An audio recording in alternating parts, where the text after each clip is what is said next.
मज़हर अब्बास साहब, बहुत शुक्रिया हमें ज्वाइन करने के लिए। सर, ये ऑर्डिनेंस जो है, क्या समझते हैं आप, आज़ादी इज़हार राय पर कदगन है? जी बिल्कुल, कब्जा वो है और सिर्फ यही नहीं जो अमेंड करके आया गया है, बल्कि पैका का 2016 इटसेल्फ भी। ये नहीं कि फेक, सबसे ज़्यादा अगर फेक न्यूज़ से किसी को तकलीफ होती है तो वो प्रोफेशनल जर्नलिस्ट को होती है। सबसे ज़्यादा सोशल मीडिया पे अगर गलत इंफॉर्मेशन दी जाती है तो उससे सबसे ज़्यादा हर्ट प्रोफेशनल जर्नलिस्ट होता है, क्योंकि सोशल मीडिया तो एक अनएडिटेड मीडिया है। लेकिन जो रोकने की कोशिश की जाती है, उसकी आड़ में जो कवानीन लाए जाते हैं वो ये कहते हुए कि जी हम चीज़ों को बेहतर बनाने की कोशिश करते हैं, क्योंकि कभी गवर्नमेंट ने अपने आप को बेहतर बनाने की कोशिश नहीं की। हमेशा जो अपने मुखालफिन हैं उनको बेहतर बनाने की वो कोशिश करते हैं। असल चीज़ ये है कि इसकी नीयत क्या है। जब पैका 2016 बना था उस वक्त क्या नीयत थी? उस वक्त मुस्लिम लीग नून की जो आईटी की मिनिस्टर थी अनुशा रहमान साहिबा, उनको बहुत शिकायत थी मीडिया से, और उन्होंने कहा कि जी हर तरीके से गवर्नमेंट के खिलाफ इस तरह का प्रोपेगेंडा किया जाता है, वो किया जाता है, ये सारा, तो लिहाजा उसको बेहतर बनाने के लिए हमें कानून ला रहे हैं। लेकिन उसमें और इसमें फ़र्क ये था कि उन्होंने वो पार्लियामेंट में ले गए, ऑर्डिनेंस के ज़रिए नहीं बनाया उन्होंने, और उधर डिबेट हुई, तजावीज़ आई, वो हुई। उस वक्त भी मीडिया की जो ऑर्गेनाइजेशंस थी, बॉडीज़ थी, उन्होंने वार्न किया था कि ये कल आपके गले पड़ेगा, यही कानून आपके गले पड़ेगा। और उस वक्त की जो अपोजिशन थी, जिस तरह आज की अपोजिशन मीडिया के साथ खड़ी है, उस वक्त की अपोजिशन जिसमें इमरान खान जो है वो आगे थे, जिसमें सदर आरिफ अलवी आगे थे, वो मीडिया के साथ खड़ी हुई आके, और उन्होंने वही बातें की जो आज की अपोजिशन कर रही है।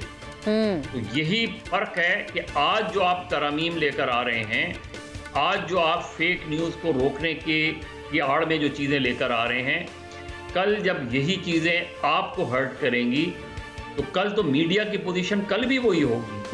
कल भी वही थी, आज भी वही है और कल भी वही होगी। पोजीशंस सियासी जमातें बदलती हैं, पोजीशंस मीडिया ऑर्गेनाइजेशंस नहीं बदलती।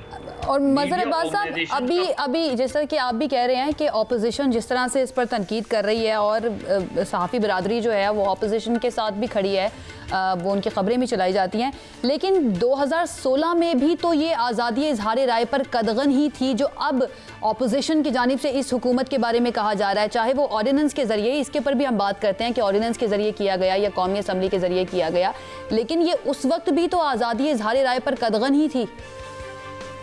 बिल्कुल आयशा, देखिए उस वक्त भी हम ये बात करते थे कि अपने मुल्क में डिफेमेशन लॉस को बेहतर करें। अगर आप डिफेमेशन लॉस को बेहतर करेंगे तो आपको 50-60% कल चाहे आयशा हो, कल कोई और एंकर हो, कल 10 मरतबा सोचेगा किसी पे पर्सनल अटैक कर देगा, किसी के बारे में पर्सनल रिमार्क्स देते हुए। कोई पॉलिटिशियन दूसरे पॉलिटिशियंस के बारे में 10 मरतबा सोचेगा। जिस तरह बरतानिया में है कि बरतानिया में जब आप फुटेज दिखाते हैं तो आपको ये ख्याल होता है कि उस फुटेज में कोई ऐसा फरीक ना आ जाए पीछे उसमें तस्वीर में या वीडियो में कि जिसका उस आपकी रिपोर्ट से कोई ताल्लुक ना हो, क्योंकि अगर वो आएगा तो वो कल आपको अदालत ले जा सकता है, केस कर सकता है। बिल्कुल वैसा कानून आप यहाँ क्यों नहीं लाते? यानी आज जो आपकी अगर ट्रांसमिशन लंदन में चल रही होगी तो आपको लंदन के कवानीन के तहत बहुत सी चीजें जो यहाँ अलाउ कर दी जाती हैं वहां अलाउ नहीं होती। तो आप उन चीजों को सोचते हैं, तो आप वो कानून क्यों नहीं लेकर आते? इसलिए नहीं लाते क्योंकि कल फिर आप इस तरीके से किसी को चोर डाकू नहीं कह सकेंगे जब तक उस पर वो मुकदमा साबित नहीं होगा, केस साबित नहीं होगा। लेकिन सर ये जो लेकर आए हैं कानून, ये हुकूमत, सबसे ज्यादा अगर हम देखें मोस्टली वैसे तो अपोजिशन जमातों की जानिब से भी हमें सोशल मीडिया पर इस तरह के ट्वीट्स वगैरह नज़र आते हैं, लेकिन जिस तरह के अल्फाज इस हुकूमत के तर्जुमानों, इस हुकूमत की वफाकी वज़रा की जानिब से इस्तेमाल किए जाते हैं, तो सबसे पहले तो इत्तलाक फिर इधर ही हो जाएगा।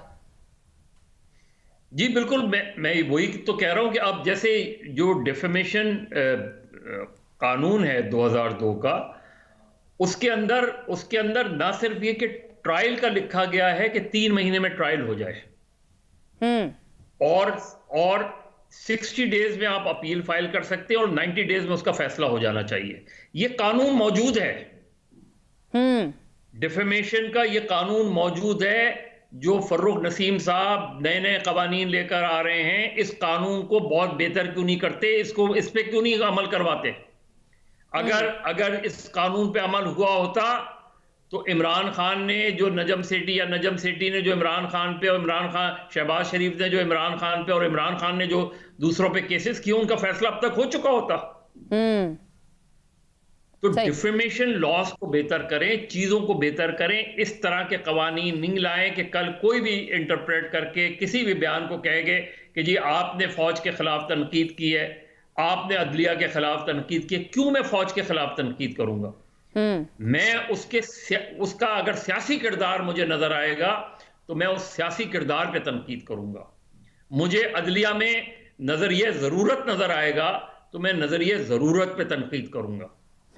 वो तनकीद मुझसे कोई नहीं छीन सकता, क्योंकि आप कानून करेंगे और मैं तनकीद करूंगा। मैं आज आपसे कहता हूं कि कल मैं अगर किसी के सियासी किरदार पे, किसी नजरिया ज़रूरत पे इस तरह पे तनकीद करूंगा और आप मुझे गिरफ्तार करेंगे तो मैं उसकी आप क्या जमानत, आपने कानून के तहत कहा जमानत नहीं होगी। हमारी तारीख है कि हम जमानत नहीं कराते जब हम गिरफ्तार होते हैं। सर, आईने पाकिस्तान का आइन ये कहता है कि पाकिस्तान के हर शहरी को आज़ादी इजहार राय का हक है, फ्रीडम ऑफ प्रेस है।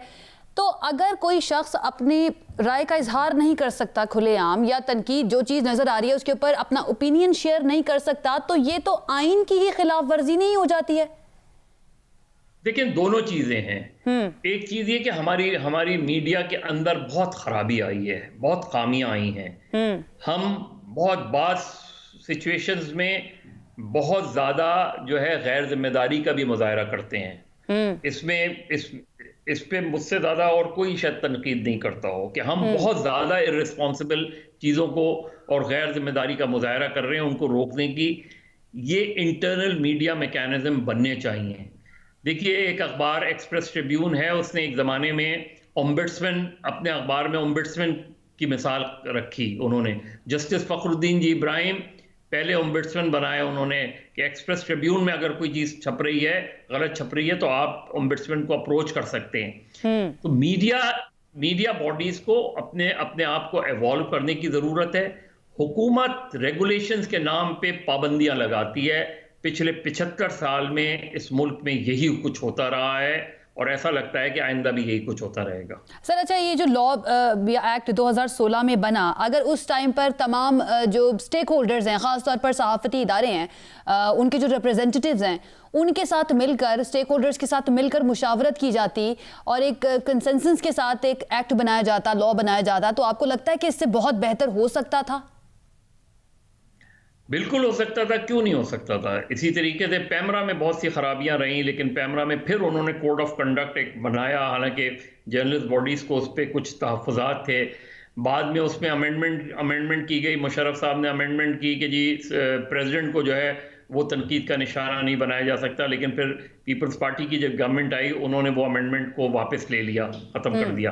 बहुत सी चीज़ें बेहतर हो सकती है। इतनी जल्दी क्या थी ऑर्डिनेंस की? एकदम ऑर्डिनेंस लाने की इतनी जल्दी क्या थी इस चीज की? तो ये जो चीजें हैं, जो अप्रोच है गवर्नमेंट की, उस पे नजरसानी की जरूरत है। गवर्नमेंट अपनी अप्रोच पे नजरसानी करे।